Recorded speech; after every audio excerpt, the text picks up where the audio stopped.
Jesus once told a parable about two men that went to the temple to pray. One was a tax collector and the other was a Pharisee.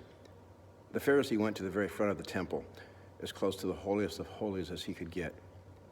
And he looked heavenward and he began to pray, "Thank God that you have not made me like other people, especially like that tax collector back there." And then he proceeded to tell God all of the great things that he had done and was doing in his life.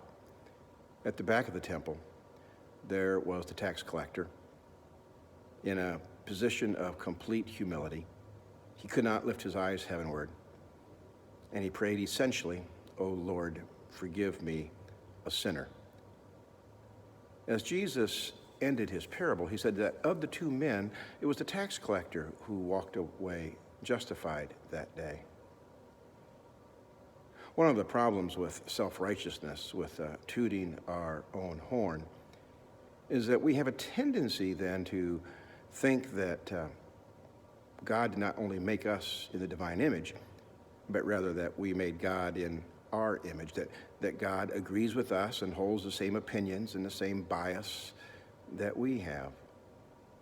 We forget that God is a great big God, that as Jesus said, the rain falls upon the just and the unjust alike.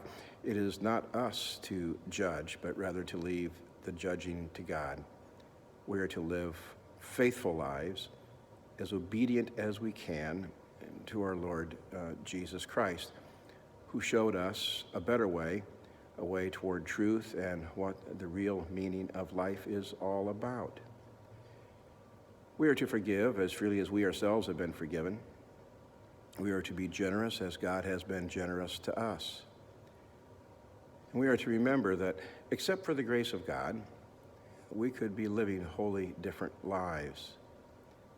God has placed us into a community to support one another, to encourage one another.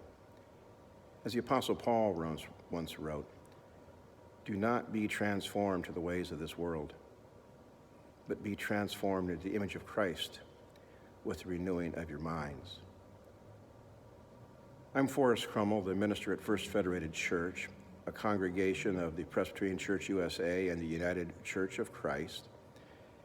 If you have found these few moments together to be enriching to your spirit, I invite you to like us and to share this video with a friend or a neighbor.